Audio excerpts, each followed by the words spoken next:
वो अपने आप तो कुछ कर नहीं पाया,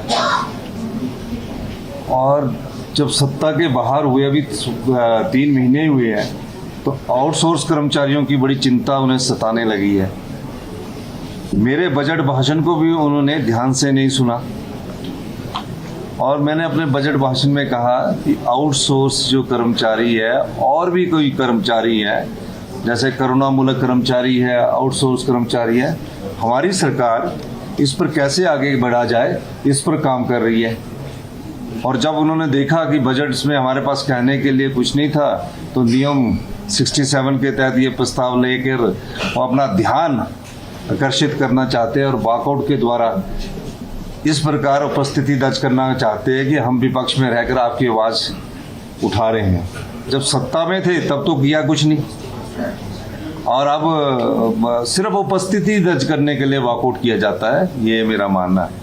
पूर्व मुख्यमंत्री का कहना है कि जो मुख्यमंत्री हैं वो सदन में ना होने की बजाय वो अपने नेता को बचाने में लगे हैं, जो संवैधानिक मर्यादाओं के खिलाफ है, कोर्ट में जाकर। देखिए, हमारे कांग्रेस पार्टी हिंदुस्तान की सबसे बड़ी विपक्षी पार्टी है, मुख्य विपक्षी पार्टी है, और मुख्य विपक्षी पार्टी के सबसे बड़े नेता राहुल गांधी जी है। अब राहुल गांधी जी, जब परिवार में कोई बात होती है तो परिवार के सभी सदस्य इकट्ठे होकर उस समस्या से निपटना चाहते हैं। अगर हम एक दिन के लिए चले गए तो पूर्व मुख्यमंत्री जी को ये ध्यान में रखना चाहिए कि ये चीज़ें आने वाले समय में आप भी पहले पीछे जाते रहे हैं, तो इस चीज़ को ये राजनीतिक मुद्दा नहीं है।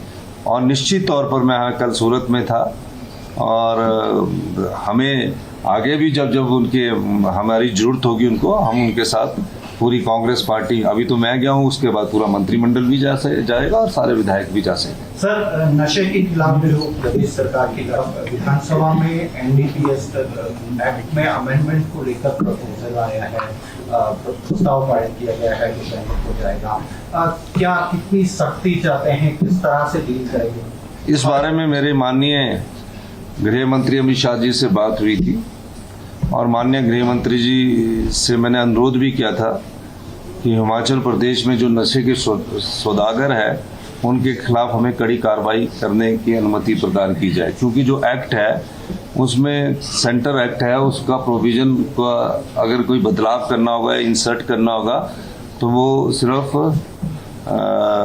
केंद्र सरकार ही कर सकती है। इसलिए हमने वो संकल्प लाया है, और निश्चित तौर पर हमारे संकल्प पर भारत की केंद्रीय सरकार उस पर गौर करेगी, और मैं इस बारे में माननीय गृह मंत्री अमित शाह जी से भी मिलूंगा। सर, जो जेल, अगर हम ड्रग्स का मामला देखें, जो जेल की अभी कैपेसिटी है दैट इज अराउंड 2400, टोटल 3000 कैदी अभी। देखिए, हम इस मामले पर एक मीटिंग कर चुके हैं, और रिहेबिलिटेशन डी एडिक्शन सेंटर बनाने के लिए भी बातचीत कर चुके हैं। अब देखते हैं आने वाले समय में किस दिशा में आगे बढ़ते हैं।